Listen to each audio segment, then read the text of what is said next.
এখন আমি যে ঘটনাটা আপনাদেরকে বলবো, এই ঘটনাটা আজকের ঘটনা নয়, আজ থেকে বহু বছর আগে একজন বিখ্যাত ব্যক্তিত্বের জীবনে এই ঘটনাটি ঘটেছিল।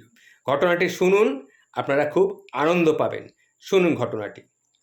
স্যার কড়া ধমক দিয়ে ছাত্রকে বললেন, এই এদিকে আয়, বলতো আমাদের শরীরে কয়টা কিডনি আছে?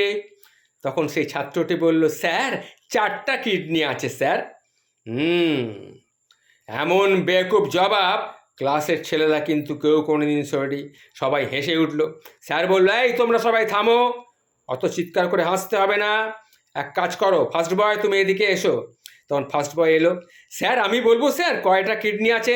না না, তোমাকে কয়টা কিডনি আছে বলতে হবে না, তুমি একটা কাজ করো, তুমি কিছু ঘাস নিয়ে এসো। কেন স্যার, ঘাস দিয়ে কি হবে স্যার? যা বলছি সেটা করো, কিছু ঘাস নিয়ে এসো। স্যার তখন সেই ফার্স্ট বয় আবার জিজ্ঞেস করলো, স্যার ঘাস দিয়ে কি হবে স্যার? আমি বলছি না ঘাস নিয়ে এসো, কিছু ঘাস তুলে নিয়ে এসো, বেশ টাটকা থেকে ঘাস কিন্তু আনবে। তখন ছেলেটি বলল, ঠিক আছে স্যার, তা তো আনছি, কিন্তু স্যার ঘাস দিয়ে কি হবে স্যার? তখন স্যার বললেন, ক্লাসে একটা গাধা আছে, ওকে খেতে দেব। 4টে কিডনিওয়ালা ছাত্রটি এবার বলল, যাও ঘাস নিয়ে আসো, তার সাথে 1 কাপ ফ্রেশ কফিও নিয়ে আসবে।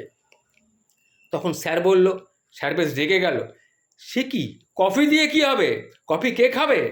তখন সেই ছেলেটি বলল, স্যার কফি আমি পান করব, আর যে গাধা সেই তো ঘাসটা খাবে। তখন স্যার বললেন, সে কি, গাধাটা তাহলে কে? তখন ছাত্রটি বলল, আপনি তো স্যার নিজেই জিজ্ঞাসা করেছেন আমার কাছে, আমাদের কয়টা কিডনি আছে, তাহলে আমার আর আপনার দুজনের মিলে তো স্যার 4টা কিডনিই হবে। এই কথা শুনে ক্লাসের ছেলেরা আবার হো হো করে হেসে উঠল। তখন সেই ছেলেটি বলল, তাহলে স্যার বুঝতে পারছেন আমি স্যার গাধা নই। তখন স্যার দেখলেন খুব বিপদ। তখন তিনি বললেন, তুমি একটু বেশি বোঝো, বেশি বুঝতার ছাত্রদের আমি পরীক্ষায় কিন্তু 0 দিই, তোমার জন্যে বরাদ্দ হলো গিয়ে ডবল 0। তখন ছাত্রটি বলল, স্যার এতে স্যার আপনারই ক্ষতি হবে স্যার, সবাই বলবে অমুক স্যারের ছাত্র পরীক্ষায় ডবল গোল্লা পেয়েছে, তাতে স্যার আপনারই বদনাম হবে, আমাকে তো কেউ স্যার সেরকম চেনেই না। তখন ছাত্ররা আবার হো হো করে হেসে উঠল।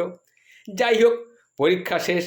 শিক্ষক ছাত্রের খাতায় বিশেষ করে নোট লিখলেন, তুমি প্রতিদিন ক্লাসে যে বুদ্ধিমত্তার পরিচয় দাও, বুদ্ধি দিয়ে সবাইকে বাজিমাত করো এবং হাসাও, এটা আমার বিশ্বাস। আমাদেরকে হয়তো কেউ ভবিষ্যতে চিনবে না, তবে তোমাকে কিন্তু একদিন এই দুনিয়াবাসী চিনবে। দুনিয়াবাসীকে তুমি কিন্তু হাসাবে। আমি তোমার জন্যে এই খাতায় সেই আশীর্বাদ রেখে গেলাম। ঘটনাটি এইখানেই শেষ। আজ আমরা নিজেরাই দেখতে পাচ্ছি স্যারের সেই আশীর্বাদ সত্যি বলে প্রমাণিত হয়েছে। দুনিয়াবাসী লিজেন্ডদের ও লিজেন্ডদেরও লিজেন্ড, যে ছাত্রটির কথা বলছি সে কিন্তু লিজেন্ডদেরও লিজেন্ড ছিল। তিনি ছিলেন স্যার চার্লি চ্যাপলিন।